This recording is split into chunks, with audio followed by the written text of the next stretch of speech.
Here's $7,000. You didn't see anything. My daughter's husband shouted in a panic when I caught him with another woman in my beach house. They were having fun there while my daughter was in intensive care. He thought I'd just take the money and leave. But I took off my watch, and then justice was served. The police arrived a moment later. Before continuing, subscribe to the channel and write in the comments what time it is in your region right now. The phone rang at 6:47 in the morning, and I was already on the water. I had the rod in my hand and the throttle cut back to nothing, letting the steady hand drift south on a slow current, about 2 miles off Garden City. The sky was doing that thing it does in mid-November, pale gray bleeding into pale orange, the horizon sharp as a blade. My thermos was wedged between the seat and the gunnel. The coffee was still hot. I had nowhere to be. Then the phone rang. I don't pick up numbers I don't recognize, but the area code was local, Horry County, and something made me answer. A woman identified herself as a nurse at Grand Strand Medical Center. She spoke carefully, the way people speak when they've made this call 100 times, and still haven't found a comfortable way to do it. My daughter Karen had been in an accident on US 501 near Conway. A two-vehicle collision. She was alive. She was in the ICU. She was not conscious. I set the rod down and held the phone with both hands. Let me tell you who I am, since this is the kind of story where it matters. My name is Raymond Forrest. I'm 67 years old, retired, living in Surfside Beach, a 12-minute drive south of Myrtle Beach proper. I spent 31 years as an architect, the last 18 as a partner at Forrest and Aldridge Architecture on Oak Street, until my knees and my patience gave out around the same time, and I handed my shares over to my junior partner. I still carry an active license, old habits. My hobbies are fishing and watches. I have 11 vintage timepieces in a locked case above my desk, including a 1968 Longines Conquest that I wear every day and take off only when I need to think slowly and carefully. I am a widower. Karen is my only child. Now you know me. The nurse told me the doctor's name was Dr. Teresa Walsh. She told me Karen was stable. That word, stable, which sounds reassuring until you learn it, just means the numbers haven't gotten worse. She told me visiting hours for the ICU started at 10. She asked if there was anyone else they should contact. I said no. I said that before I thought about it, and then I thought about it. There was Brett. Brett Parker, 36 years old, Karen's husband of 4 years, sales manager at Shoreline Realty on Kings Highway.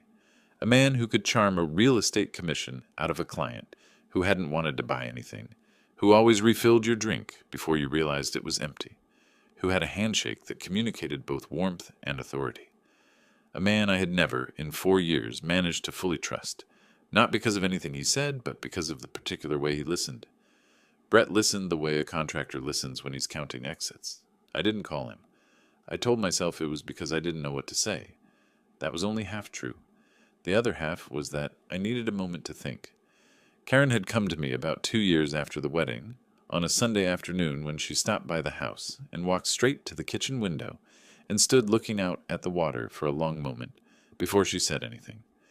She'd told me that if anything ever happened to her, she'd said it that way, if anything ever happened. There were some papers she needed me to be able to find. Medical directive, insurance documents. They were in the side table drawer in the beach house, in a red folder.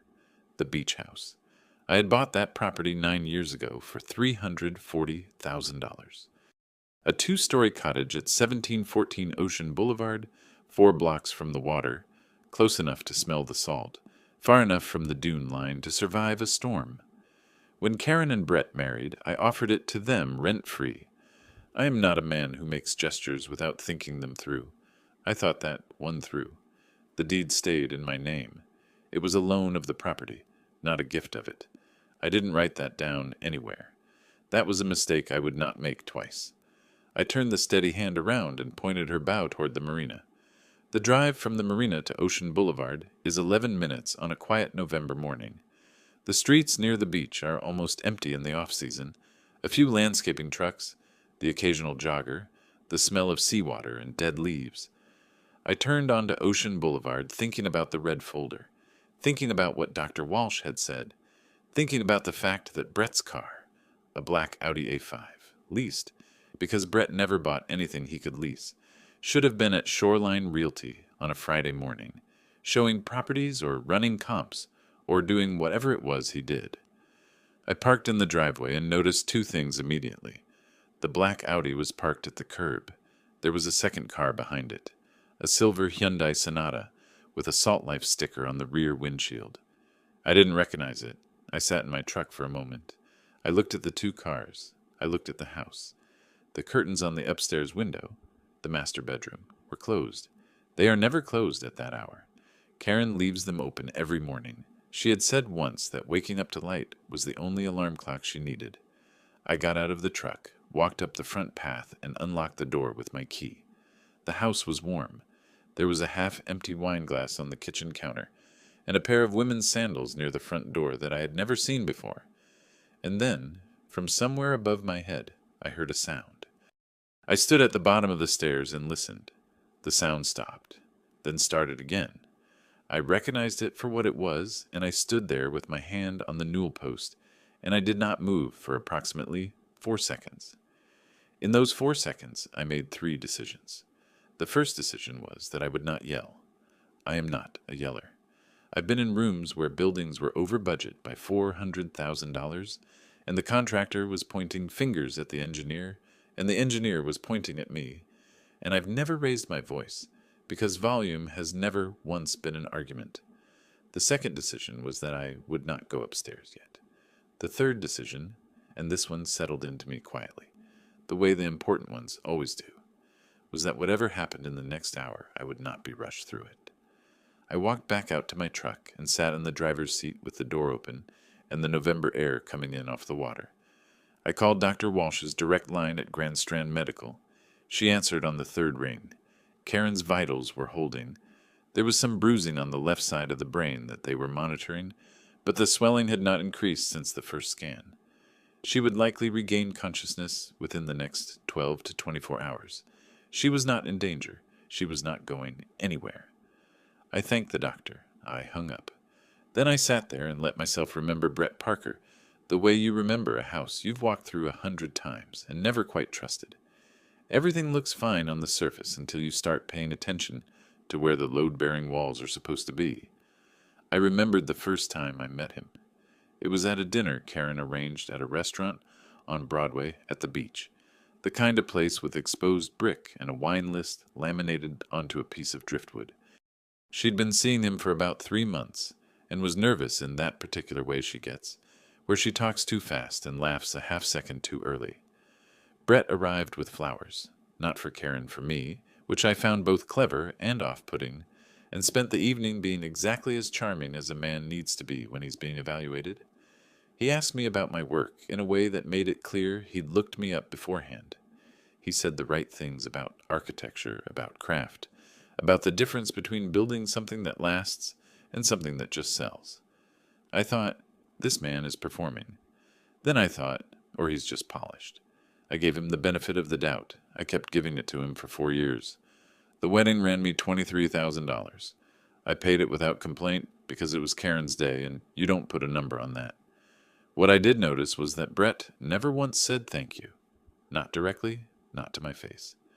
He said things like, "You really came through for us, Ray," which is grammatically a compliment, but structurally an invoice acknowledgement. 8 months after the wedding, Brett mentioned that the mortgage on their starter home on Pine Street had an interest rate that was, in his words, genuinely criminal. He wondered aloud whether a co-signer might help them refinance. I co-signed. That freed up $410 a month in their payment, which, as far as I could tell, went directly into Brett's lease payments and his wardrobe. 14 months after that, Karen called me on a Tuesday evening and said the kitchen renovation had gone over budget. Not dramatically, just a matter of the tile they'd chosen, and some plumbing that turned out to be older than the estimate. $8,400. She said she'd pay me back by Christmas. That Christmas, Brett gave me a gift card to Bass Pro Shops for $50, which I thought was either an insult or evidence that Karen had done 0% of the Christmas shopping that year. $23,000 for the wedding, co-signed mortgage, $8,400 for the kitchen, a few smaller things, an emergency car repair, a month's HOA fee when they were short. Added up, and I'd funneled something close to $54,000 through that marriage without a single piece of paper to show for it. I had been the invisible load-bearing wall, the one that doesn't get credit until it fails. I'm not telling you this to complain. I'm telling you this because a man who sees clearly doesn't pretend he doesn't see. I looked at the silver Hyundai at the curb. I pulled up my phone's voice memo app and hit record. South Carolina is a one-party consent state. You can record any conversation you're part of, legally, without notice. I knew that from a contract dispute we'd handled at the firm in 2019.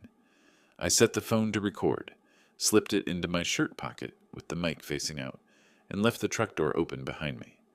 At the front door, I stopped and unclasped my 1968 Longinus Conquest from my wrist. I held it in my palm for a moment. 18.69 grams, hand-wound, second-hand sweeping, smooth as water. I put it in my jacket pocket. When I take that watch off, it means I'm not counting minutes anymore. I walked inside. The sandals were still there. The wine glass was still on the counter. A second glass, dirtied lip print on the rim, was in the sink. I climbed the stairs. The sounds had stopped. In their place was the particular silence of a room where people have suddenly heard something and gone still. I walked the length of the hallway without hurrying. The master bedroom door was shut. I put my hand on the door handle. It was my door, my house, my name on the deed at the Horry County Register of Deeds, recorded, notarized, and filed. I turned the handle. Here is what I did not do. I did not throw open the door. I did not stand in the frame with my arms crossed, doing my best impression of a man who has caught someone red-handed. I turned the handle, pushed the door open at an ordinary pace, and stepped into the room the way I would step into any room in any house I owned, because that is precisely what I was doing.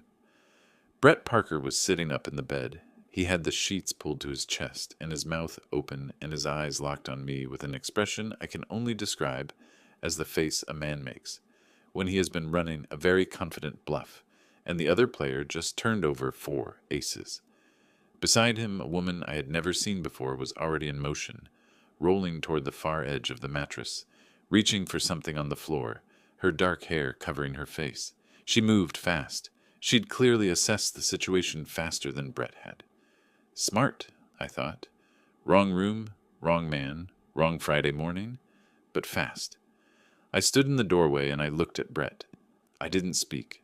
I have found, over 67 years, that silence makes most people deeply uncomfortable, and that deeply uncomfortable people tend to say exactly what they're thinking before they've had a chance to polish it. I waited. "Ray," Brett's voice came out lower than usual, stripped of its usual smoothness. "Ray, I can explain this." He said, "I can explain this the way people say it when they absolutely cannot explain it, but are hoping the phrase itself buys them 30 seconds. I didn't answer. I turned my head and looked around the room instead. The bed was made differently than Karen makes it. She uses a white duvet with a gray linen cover, hospital corners, the way I taught her. What I was looking at was a burgundy comforter I didn't recognize, bunched and pulled out at the corners. On the nightstand that had always held Karen's design, sketchbooks, there was a phone charger I didn't recognize, a tube of lip balm, and a nearly empty bottle of sparkling water. On Brett's side, his wallet, his keys, and a Shoreline Realty lanyard. The woman had managed to pull on an oversized sweatshirt and was sitting on the far edge of the bed with her back to me. She was approximately late 20s, and the sweatshirt she was wearing said University of South Carolina across the back. And the overnight bag sitting open at the foot of the bed contained what appeared to be 3 days' worth of clothing. Not the first time, not even close to the first time. I walked to the closet and opened it. Karen's side was nearly empty. A few work blouses, a winter coat. On the other side, what should have been Brett's, were items that were clearly neither his nor Karen's. Smaller blouses, a pair of heeled sandals on the shelf, a cosmetics case, zipper open. "Ray," Brett said, finding a slightly more composed version of his voice, "I know how this looks." "I know how it looks too," I said. "That's not the interesting question." I left the closet open and walked back to the doorway. My name is Raymond Forrest, I said. I own this property. The deed is recorded at the Horry County Register of Deeds under my name alone. Neither of you has a lease, a rental agreement, or any documented right to occupy this space. I kept my voice at the level I use when reviewing a blueprint with a structural problem. Calm, factual. You are both on private property, without authorization. The woman turned around for the first time. Careful face, measuring me. She was deciding how much trouble she was actually in. I made a mental note. She would matter later, though not in the way she was calculating. Brett stood, running a hand through his hair. He was doing the thing he did when he needed to reframe. The deep breath, the deliberate posture shift. I had watched him do it with contractors, with Karen, with anyone who challenged him. Karen and I have been going through a rough patch, he said. I should have told you. This whole situation, if you'd just let me explain. Is Karen's car at Grand Strand Medical Center right now? I asked. He stopped. Yes, he said carefully. She had an accident. I was going to go see her. She's been in the ICU since before 7, I said. It's now closer to 9. You've been here the entire time. He had nothing for that. The woman looked at the floor. I took out my phone. I'm going to document the vehicles in the driveway, I said, then make a phone call. I'd suggest neither of you leaves until I come back. Outside, I photographed the black Audi and the silver Hyundai. Plates, positions, timestamp on the screen. Then I called Horry County Dispatch. No raised voice. I said I was the owner of a private residence at 1714 Ocean Boulevard, that individuals were present without my authorization, and I'd like an officer to document the situation. Someone within the hour, the dispatcher said. I stood on the path and looked at the ocean 4 blocks south, just the top of it, gray-blue above the roof lines. Then I went back inside. Brett was dressed. The woman was standing near the window with her arms crossed, overnight bag at her feet. They had the stillness of people who have just stopped talking. I walked to the middle of the living room and looked up at the ceiling I had paid for.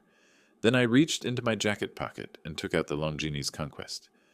Looked at the face of it, the small seconds dial, the sweep hand moving without hurry. Then I put it back. There was no hurry at all.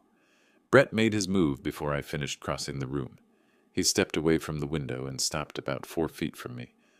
Close enough to be direct, far enough to be deniable. Hands out of his pockets, which is what people do when they want to appear unthreatening while also taking up more space.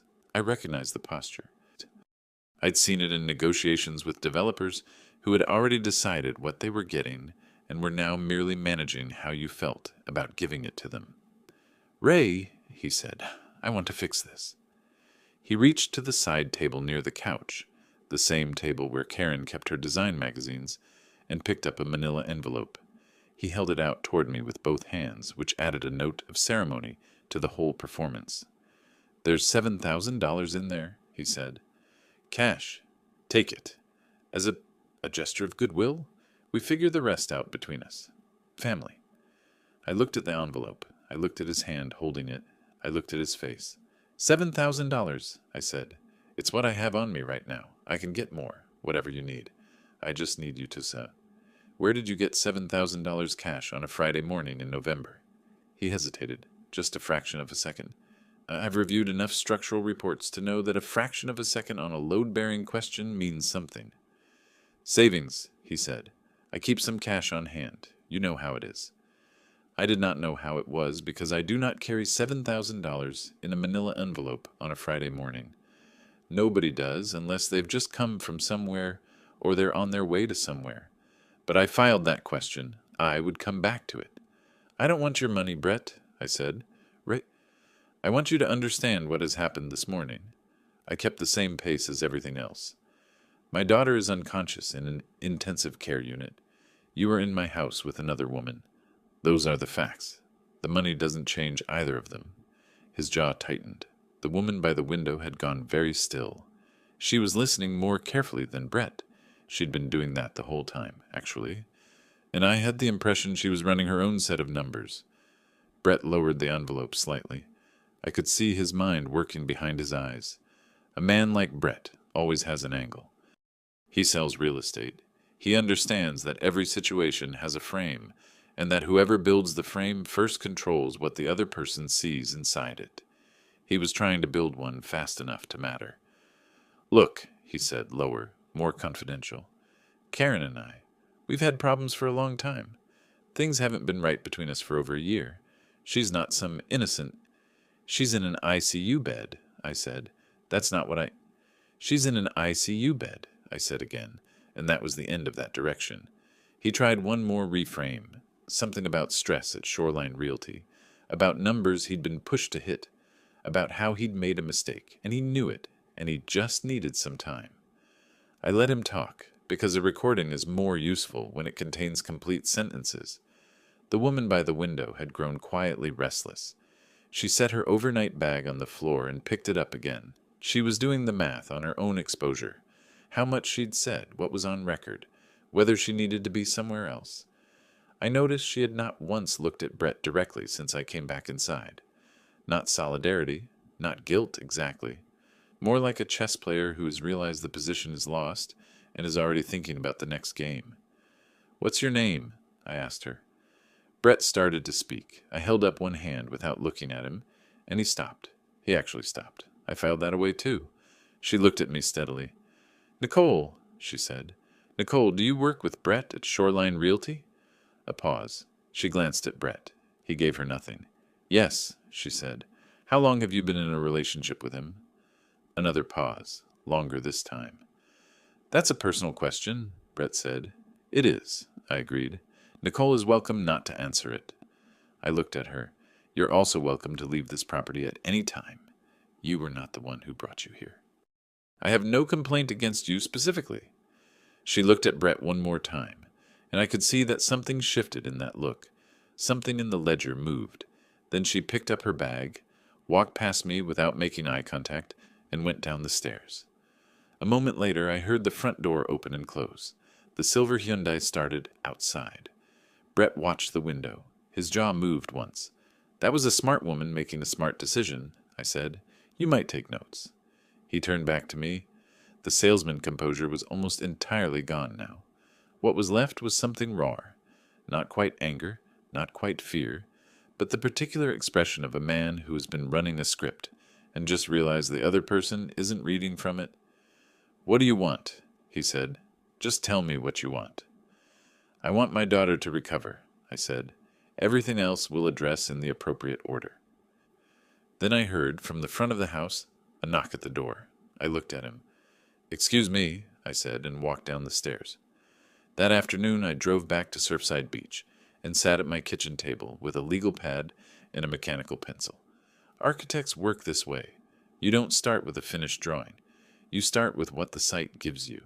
You write down what you know, what you don't, and what you need before you can build anything with a foundation worth trusting. What I knew: Brett was in my house with a woman who was not Karen. Her clothing was in my closet. Based on the volume of it, this had been going on for weeks, possibly months. He had $7,000 in cash in a manila envelope, and an explanation for it that buckled under a single question. My daughter had been in the ICU for over 2 hours before her husband made any move toward the hospital. What I did not know: who the woman was by name, how long this arrangement had been running, whether there were financial dimensions I wasn't yet seeing, and what Brett's countermove would be once he realized charm wasn't sufficient for what was in front of him. What I needed to find out, everything in that second column, documented and organized. I opened my laptop and spent the next 2.5 hours reading South Carolina family law. Not summaries, the actual statutes. South Carolina Code Section 20-3-10 lists the recognized grounds for divorce in this state. Adultery is one of them. What that means in practical terms is that a spouse who commits adultery may be denied alimony entirely, and the court may take the fault into account when dividing marital assets. South Carolina is not a 50-50 state when fault is established. I wrote the statute number on my legal pad and underlined it. Then I wrote a second line underneath: deed, sole ownership, no co-tenancy. Then I searched for family law attorneys in Conway. Not Myrtle Beach, Conway, the county seat, where the Horry County Family Court actually sits. I spent an hour reading reviews, checking South Carolina Bar Association records, and looking at case outcomes where they were publicly available. One name kept appearing in property-related divorce matters. Marcus Bell, Bell Family Law, 214 Main Street, Conway. 22 years in practice. No disciplinary record. Several client reviews described him specifically as methodical and straightforward about outcomes, which meant he didn't promise things he couldn't deliver. That was the quality I was looking for. I called the following morning. The receptionist scheduled me for Tuesday. Initial consultation, $350. That same afternoon, I began looking for a licensed private investigator, not in Myrtle Beach, and not anyone with ties to the real estate community along the Grand Strand. I needed someone clean. I found a name based out of Florence, about 70 miles northwest, an investigator named Carr with a plain one-page website listing domestic investigations, asset searches, and document retrieval. 17 years licensed. No testimonials. No stock photography of men in trench coats. The website read like a business card that had been given a little more room. I appreciated that. The ones with animated slideshows and client success stories are usually selling confidence as a substitute for competence. I left a voicemail. He returned the call in under an hour. We talked for 12 minutes. I described what I needed, documentation of the relationship's duration, any financial activity I might not be seeing, and background on the woman whose clothes were in my closet. He quoted $1,800 for the first 2 weeks. Written report at the conclusion. I said I'd mail a check that evening. I sat at the table for a while after I hung up, looking at the legal pad, the 2 columns, what I know, what I need. Then I opened my paper journal, black hardcover, 1 entry per day, 11 years of them on the shelf beside my desk, and I wrote 4 lines. The envelope contained $7,000, and the assumption that I am the kind of man who can be managed with money and a firm handshake. He has been working from bad information since the day he met me. I intend to let him keep working from it for a little while longer. I closed the journal. I walked to the window and looked out. The November sky was clear and very dark over the water, and there were lights moving slowly on the horizon, a container ship heading north toward Charleston, steady and unhurried, and certain of its heading. I went to the watch case above my desk, 11 pieces in their cushioned slots. I looked at the Longines for a moment, not to take it out, just to look at it, the way you look at a level when you're about to start measuring. Then I went to bed. The attorney was Tuesday. The investigator was already working. And I had something I had not had that morning when the phone rang on the water, a clear picture of the site, and a sense of where the foundation needed to go. Brett Parker had spent 4 years assuming that I was furniture. Background. A reliable source of funds and co-signatures who would continue providing both without inconvenient questions. He had looked at a 67-year-old retired architect and seen someone he could manage. That was the last miscalculation he was going to make about me for free. I need to back up slightly, because the story I've been telling you has a seam in it. Parts of it unfolded in a different order than I've described. Part 3 was the morning at the beach house. The calls, the photographs, the watch in my pocket. Part 4 was the confrontation upstairs, Nicole leaving, Brett and his envelope. What I haven't told you yet is what happened in between. Specifically, what happened between the moment I walked back inside and the moment the knock at the door came. That gap is where Part 5 lives. After Nicole took her bag and left, Brett and I were alone in the living room on the ground floor of my property. He was standing near the window. I was standing near the kitchen doorway. There was approximately 12 feet between us, which in my experience is about the right distance for a conversation you don't want to accidentally become something else. Brett still had the manila envelope. "Take the money, Ray," he said. The salesmanship was mostly gone. What replaced it wasn't honesty. It was a different kind of calculation, rawer, less polished. I know what you're thinking. You're thinking this is the end of everything. It doesn't have to be. People work through things.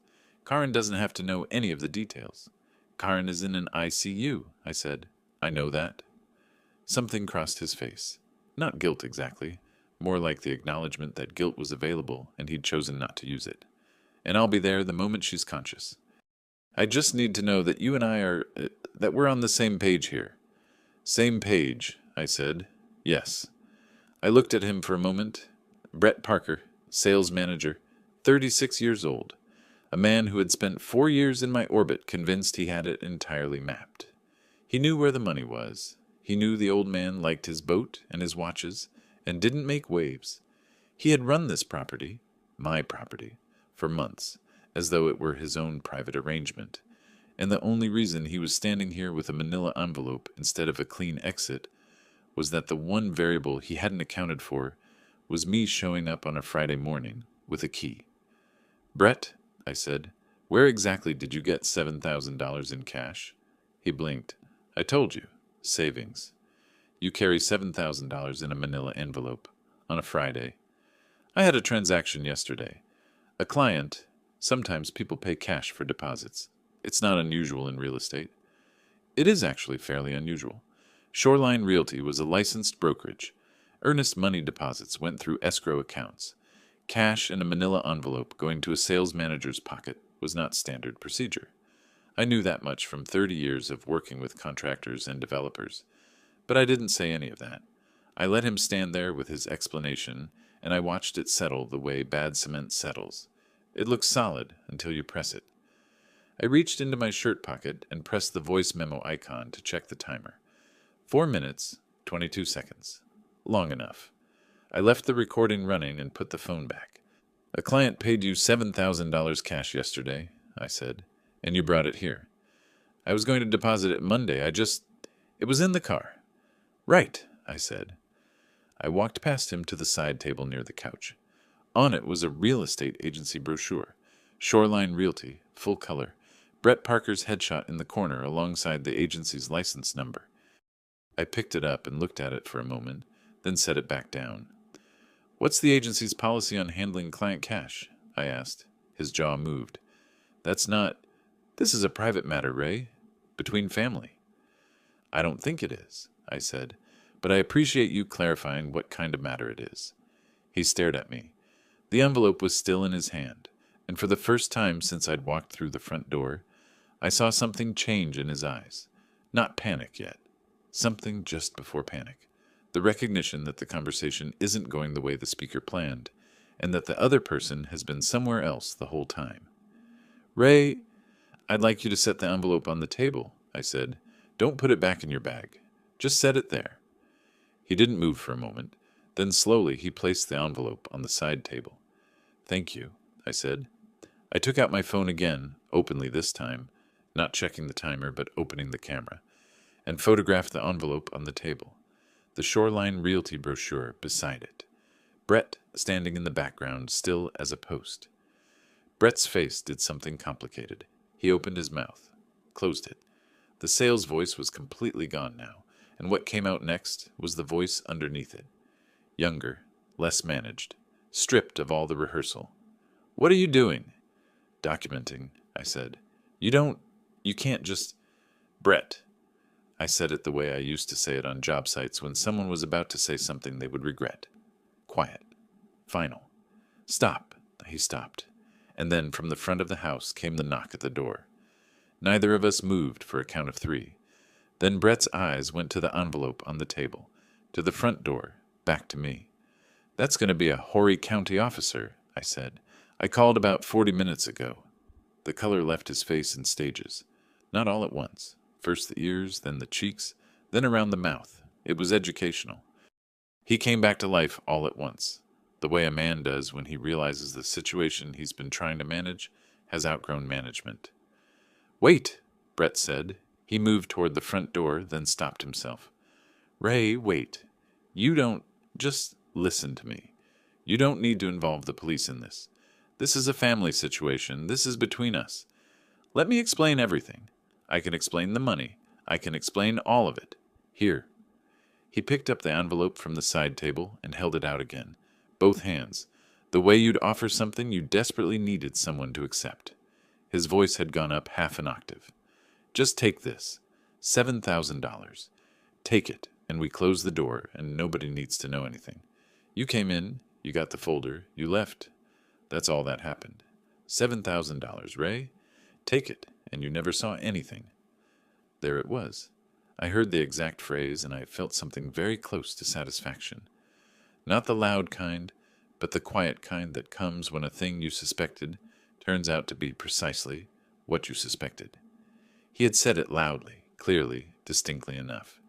I reached into my jacket pocket and took out the 1968 Longines Conquest. Set it on the mantel above the fireplace slowly, the way you set down something that matters. Then I turned back. The recording has been running for 4 minutes and 18 seconds, I said. South Carolina is a one-party consent state. Everything you've said in this room is on it. He stared at me. You recorded Section 1730, 15 of the South Carolina Code, I said. One party to a conversation may record without notifying the other parties. Brett's mouth was open. He looked at the envelope in his hand as if it had changed shape. His right hand made a small, involuntary movement, not quite a flinch. You planned this? He said. I came to pick up a red folder, I said. You offered me $7,000. That part wasn't my plan. The knock at the door came again. 2 solid raps, the kind that say the person behind them has all day. Brett set the envelope on the table. His hand was not entirely steady. He looked toward the front door, then the stairs, then back to me, in a sequence that suggested he was cycling through options and finding them limited. Nicole, I said without turning around.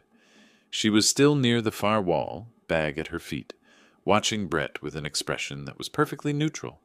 No surprise, no sympathy, just a woman completing a calculation. The front door is directly ahead of you. You're free to leave. She picked up her bag and walked out without a word. I heard the door open, murmured voices, then her footsteps off the porch.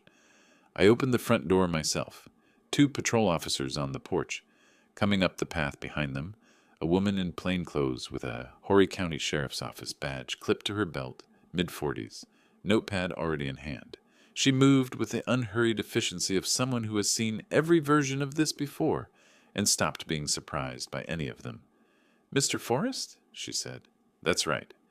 Detective Lindsay Crawford, Horry County. You called about an unauthorized occupancy situation? I did. Thank you for coming. I stepped back. Brett was standing in the middle of the living room with the envelope in one hand and no good options in the other. Detective Crawford looked at him, then at me, then around the room with the quick, systematic efficiency of someone who reads spaces faster than most people read text. Sir, she said. Your name? Brett Parker. Correct volume. 0 confidence. Your relationship to this property? He looked at me. I said nothing. My wife and I live here. Her father, he gestured in my direction. The deed to this property, I said, is recorded at the Horry County Register of Deeds in my name alone. No lease, no rental agreement. No written permission. I produced the deed from my jacket and handed it over. She read it, made a note. Is there a written document you can produce, Mr. Parker? The silence after that question was one of the better ones I've experienced. The sound of a load-bearing assumption giving way. No, Brett said. And the envelope? He looked at it as if he'd forgotten it was there. It's mine. He offered it to me, I said, while this was recording. I held up my phone and played the last 40 seconds. Brett's voice came through clearly. $7,000, Ray. Take it, and you never saw anything. Detective Crawford listened, made a note, did not react. Brett Parker sat down on the couch. He didn't choose to. His legs made the decision independently. He sat there with the envelope in his lap and his hands open on his knees, and the color that had drained from his face earlier did not come back. I lifted the Longines Conquest from the mantel and fastened it back onto my wrist. The clasp clicked shut. I'll need to secure that envelope as a potential exhibit, Detective Crawford said. She looked at Brett. Sir, please step outside with Officer Reeves. Brett stood. He didn't look at me as he walked to the door. He moved the way a man moves when he's replaying a conversation and locating, step by step, exactly where it went wrong. I watched him go. Then I climbed the stairs and found the red folder exactly where Karen had said, side table drawer, between a saved birthday card and a spare key. Medical directive, insurance documents, everything she'd asked me to find. I came back downstairs, tucked the folder under my arm. Through the window I could see Brett on the front step, elbows on his knees, head down. a man who had arrived expecting to negotiate and found there was nothing left to negotiate with. I had what I came for. The rest I would address in order. Detective Crawford finished her notes, thanked me for my cooperation, and told me the department would be in touch. The envelope with the $7,000 went into a sealed evidence bag. I watched her sign the chain of custody form on the hood of her car, while Brett sat on the front step with Officer Reeves standing nearby. Not arresting him, just making sure he stayed in one place until the paperwork was complete. Brett hadn't said much since the living room. He'd tried, twice, to catch my eye. Both times I was busy looking at something else. By the time I pulled out of the driveway with the red folder on the passenger seat, it was approaching noon. I drove to Grand Strand Medical Center on Professional Drive and asked for Dr. Teresa Walsh. The nurse at the ICU station said Dr. Walsh was with another patient, but that Karen's condition was unchanged, still stable, still unconscious, the swelling monitoring continuing.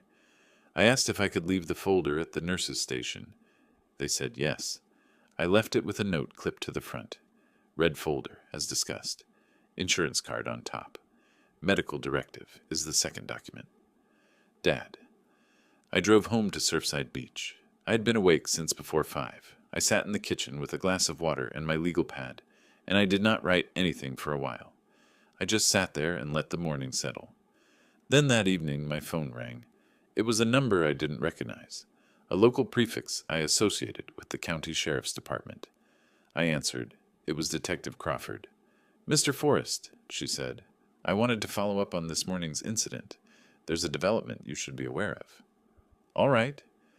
Brett Parker filed a complaint with our department this afternoon.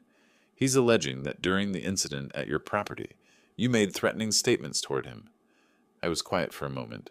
"Detective Crawford," I said, "I had an active voice recording on my phone for most of that interaction. You heard approximately 40 seconds of it this morning. The full recording is 14 minutes and 9 seconds long." "I see. I'm happy to provide the complete file to your department. I can email it tonight or bring it in person tomorrow morning. Whichever you prefer." A brief pause. "Email would be fine, Mr. Forrest. I'll send you the department address." "Thank you." I hung up and sat there with the phone in my hand. Brett Parker, facing a trespass situation and a potential issue with a $7,000 cash envelope that belonged to his employer, had decided that the best response was to file a complaint alleging that I had threatened him. I had lived 67 years. I had never, in those 67 years, threatened anyone. I find it unnecessary. Threats are for people who don't have anything better. I opened my journal and wrote one line. He filed a complaint. He is panicking. Panicking people make poor decisions. Then I emailed Detective Crawford the full 14-minute recording, typed Parker complaint, full audio file in the subject line, and went to bed. 2 days later, Crawford called back. The complaint had been reviewed. No action would be taken. The recording demonstrated no threatening language. She said it in the careful, neutral tone of someone who has heard a lot of recordings and has professional opinions, about some of them that she is not going to share over the phone. I thanked her and asked if there was anything further I needed to do. "Not at this time," she said, and then after a half-beat, "Your recording quality was very good, Mr. Forrest." I held the phone still, I said. She hung up. I was fairly sure she had been smiling. That was Brett's first counter-move. It cost him nothing financially and accomplished nothing legally, but it told me something important. He was already looking for angles. A man with actual confidence in his position doesn't file a preemptive complaint. He waits. Filing a complaint this fast meant he was afraid of what was coming and trying to build a paper trail to defend against it. Fine. I would give him a paper trail. I had an appointment with Marcus Bell the following Tuesday at his office on 214 Main Street in Conway. He was around 50, compact, with reading glasses pushed up on his forehead and a handshake that doesn't try to prove anything. I gave him a factual account, the property, the deed, the occupants, the cash offer, the recording, the police visit. He listened without interrupting. When I finished, he asked 3 questions. Whether I had given Brett Parker written permission to occupy the property, whether there was co-tenancy on the deed, and whether Brett and Karen Had a prenuptial agreement? No, no, no. In South Carolina, adultery is a recognized fault ground for divorce under Section 20-3-10. A spouse found to have committed adultery may be denied alimony entirely. The court may also consider fault in the division of marital property. Karen's position in a proceeding would be significantly stronger than Brett's if the adultery was documented. The audio recording won't establish adultery on its own, Bell said, but it establishes the relationship's existence at a time when he didn't deny it. Combined with physical evidence from the property, it's a useful foundation. He quoted $350 for the consultation and $4,200 for full representation. I wrote the check on the spot. 12 days. That's how long Carr said it would take for the full investigative report. I drove back toward Myrtle Beach and stopped at Grand Strand Medical. Karen was beginning to come around. She was awake, but barely. Eyes blinking slowly, a hand that didn't quite squeeze back. Dr. Walsh told me the swelling had receded slightly since the morning scan, and that Karen would be more coherent by the following day. She was not in danger. She would recover. I sat beside Karen's bed for 2 hours without trying to talk. Around 4 o'clock, she turned her head toward me, her eyes focused. "Dad," she said, thin and careful, testing how words felt. "I'm here," I said. She looked at the ceiling. "The folder." "Left it at the nurse's station. They have it." She closed her eyes, opened them again. "Brett." "Rest," I said. "We'll talk when you're steadier." She looked at me the way she's looked at me since she was 4. The look that means she knows I'm managing information and is deciding whether to push. She decided not to. She closed her eyes. I drove home and checked my email. Nothing yet from Carr, nothing from Bell. What I did have was a voicemail from a number I recognized. Brett's cell.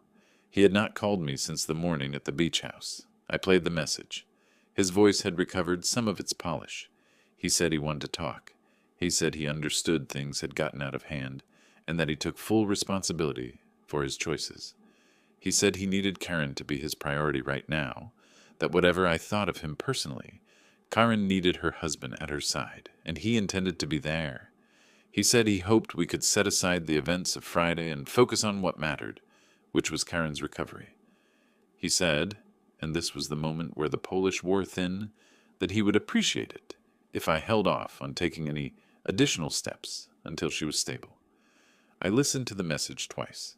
Then I deleted it and did not call back.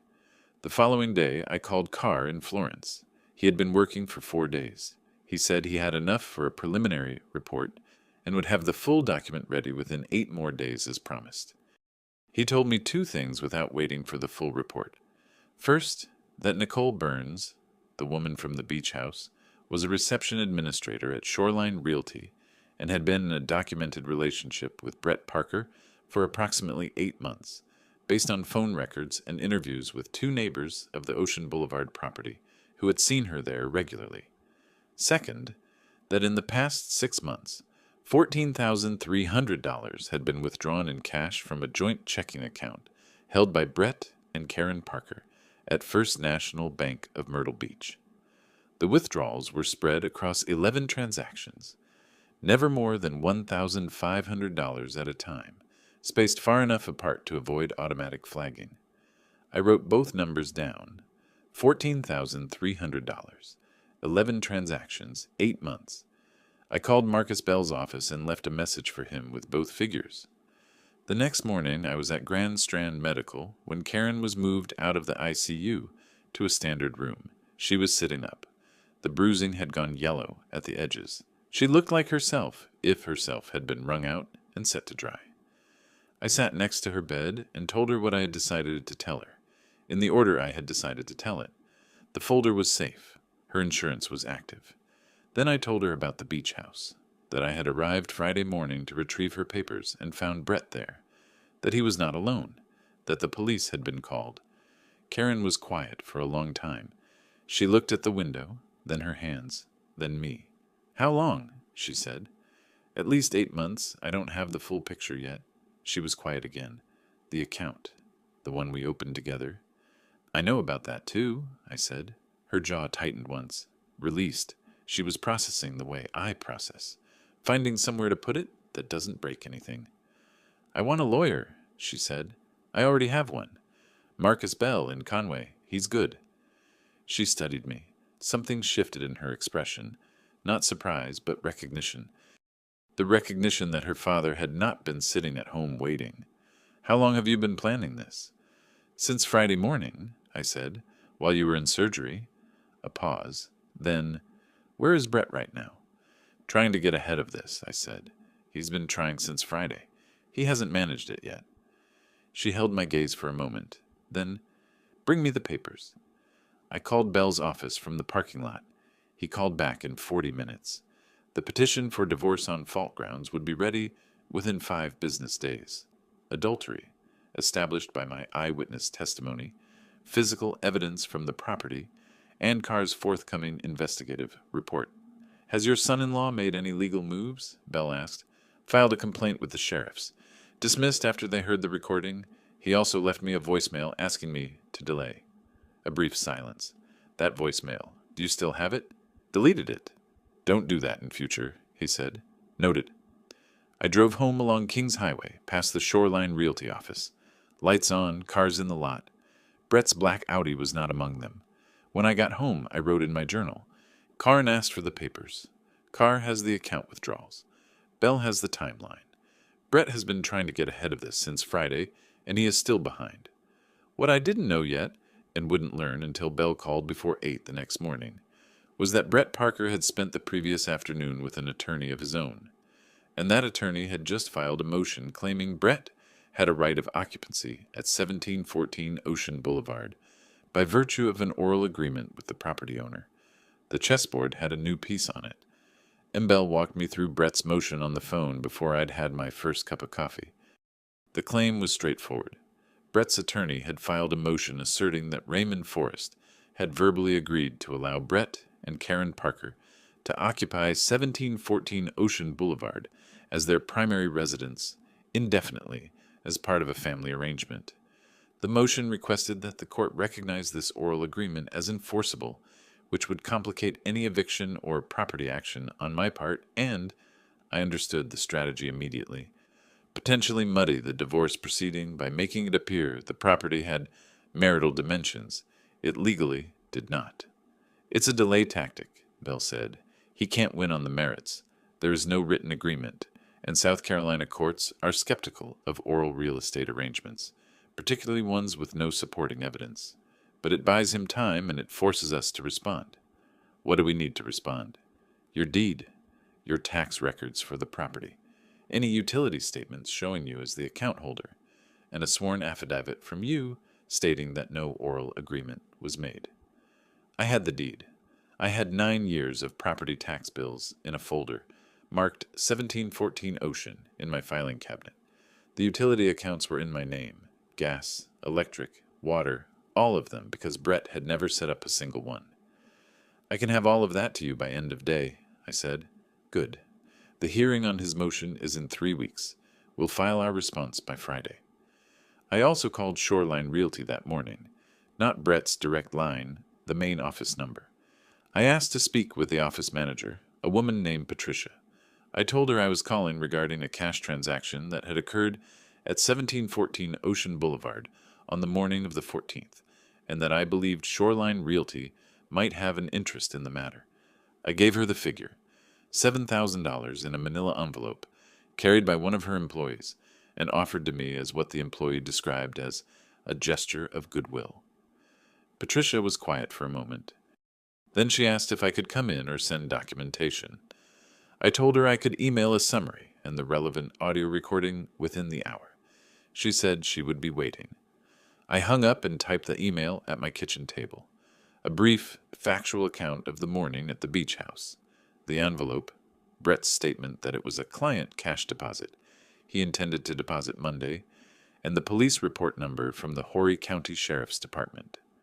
I attached the relevant section of the audio file, the part where Brett explained the money's origin, and sent it. That afternoon, Bell called back. He had drafted the divorce petition. Karen was being discharged from Grand Strand Medical the following day. The brain bruising had resolved well enough for outpatient monitoring, She had an appointment at Bell's Conway office scheduled for 3 days after discharge. I picked her up from the hospital myself, in the truck, with a thermos of coffee on the passenger seat because I know what she drinks in the morning. She looked fragile in a way that had nothing to do with the bruising. She looked like someone who had been carrying a structure that turned out to be hollow, and had only just put it down. She didn't talk much on the drive back to Surfside Beach. She stayed at my place for the first week. She slept in the guest room, ate whatever I made, and spent long stretches sitting on the back porch looking at the water. I didn't push. Some things need to be felt before they can be processed. On the third day, she asked me to tell her everything, all of it in order, with the documents. I sat across the kitchen table from her with the full file. I went through it methodically. The morning at the beach house, the cash offer, the recording, Detective Crawford, Bell's consultation, Carr's report with the $14,300 in withdrawals, laid out transaction by transaction, Brett's oral agreement motion, the complaint to Shoreline Realty. She read every page. When she got to Carr's report, the 11 transactions, the amounts, the dates they were withdrawn, she sat very still for a long time. He was planning to leave, she said. It wasn't a question. The withdrawals suggest he was building a fund, I said, whether that was to leave or to cover the arrangement with Nicole, or both. I don't know. Carr's report doesn't speculate. She closed the file. She looked out the kitchen window at the water. Then she said, "Schedule the appointment with Bell." We went to Conway together, to the office on Main Street. Karen signed the petition for divorce on fault grounds. Bell filed it the following day at the Horry County Family Court. The grounds stated were adultery, documented by eyewitness testimony, physical evidence, and investigative documentation. The same week, I received confirmation from Shoreline Realty's office manager. The agency had launched an internal investigation into the $7,000. Brett had been placed on unpaid administrative leave pending the outcome. Nicole Burns had been terminated. Brett's response came 48 hours later, a text message to my phone, the first direct communication since his voicemail. It read, "You didn't have to do this. This is between me and Karen. Stay out of it." I read it twice. Then I put the phone face down on the counter and went back to the legal pad I was working on. 12 days after Bell filed the divorce petition, the court scheduled a preliminary hearing on Brett's oral agreement motion. The hearing date was set, the last Friday of the month. The preliminary hearing was held at Horry County Family Court, in a second-floor courtroom in Conway. Bell had filed our response the previous week, the property deed, 9 years of tax records, all utility accounts in my name, my sworn affidavit that no oral agreement existed, and a brief noting that Brett had paid $0 toward the property's maintenance, insurance, or utilities in 4 years. Brett was at the defense table with his attorney, a younger man with the energy of someone who had been told this was winnable. Brett himself looked different from the man I'd last seen on the front step of the beach house, dressed carefully but with his shoulders slightly forward. That's not how confident men sit. He glanced at me once when I came in. I looked back. Neither of us spoke. The hearing took 41 minutes. His attorney argued that a long-standing family arrangement constituted implied tenancy. He used the word understanding 8 times and produced 0 pages of documentation because there was no documentation to produce. Bell presented our evidence in 11 minutes. Deed, tax records, utility accounts, my affidavit, the mathematical fact that in 4 years of occupancy, Brett Parker had paid nothing toward 1714 Ocean Boulevard. South Carolina courts hold oral real property agreements to a high evidentiary standard. The evidence met none of it. The judge, a woman in her late 50s with the calm of someone who has heard this argument in every configuration, reviewed the filings, asked 2 questions whose answers did not help Brett, and ruled from the bench. The motion was denied. Brett sat still. His hands were flat on the table, and he was looking at them, not at the judge, not at Bell, at his own hands, as if reviewing the choices they had made. I watched his face do the thing faces do when a conclusion a person has been refusing to believe in finally arrives. The jaw released. His eyes went still. He sat there looking like a man who had become very tired all at once. I did not gloat. People who gloat have usually been waiting for the emotional payoff, and it never pays what it promises. What I felt was quieter, the specific satisfaction of a structural calculation that has resolved correctly. Bell was already gathering his folders.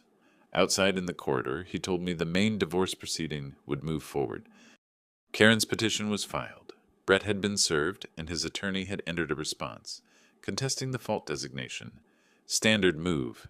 It would be addressed at the full proceeding. Given the audio recording, Carr's documentation of the 8-month relationship, the physical evidence from the property, and my eyewitness testimony, Bell's assessment was direct. Brett's position on the adultery grounds was weak, and he likely knew it. 3 weeks later, Shoreline Realty concluded its internal investigation. Brett was formally terminated.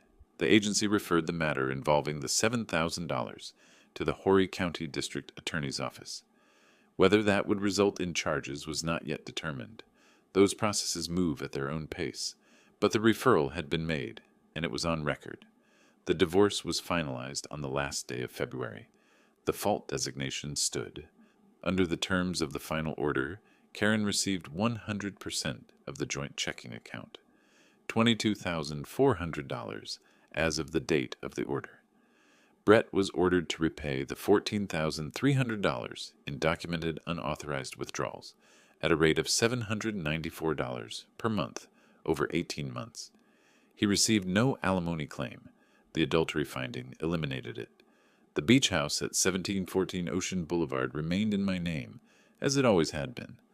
I drove back from Conway alone, along Kings Highway, past the Shoreline Realty sign on the right side of the road.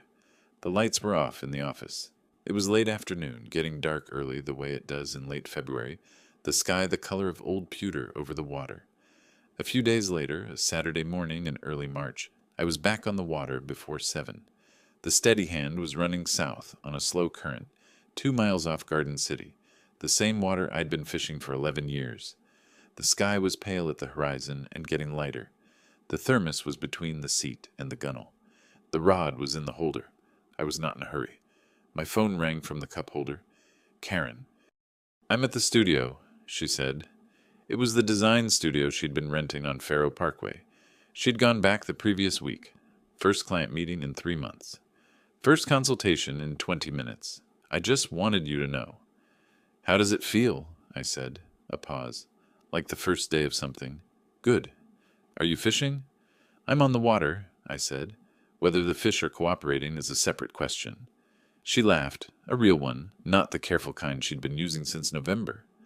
I sat there on the Steady Hand and listened to it. After she hung up, I set the phone down and reached into my jacket pocket. I took out the 1968 Longines Conquest and fastened it onto my wrist. The clasp clicked shut, the same small sound it has made every morning for years. The sweep hand moved around the dial without any particular urgency. I picked up the rod, somewhere out past the surface of the water, past the hull, past the current, past the November morning that had started all of this. A man who had spent 4 years treating other people's patients as a resource he could extract was now sitting with the consequences of that assumption. I had not done anything to him.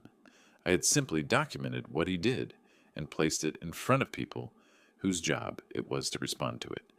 That is not revenge. That is just how things work when you pay attention. I looked out at the horizon. The sun was coming up properly now, the sky going from pewter to something warmer, the water catching light in pieces. Justice, I thought, is not a hurry. It just always arrives on time. If you like this story, please like this video, subscribe to the channel, and share your impressions of this story in the comments. To listen to the next story, click on the box on the left. Thank you for watching,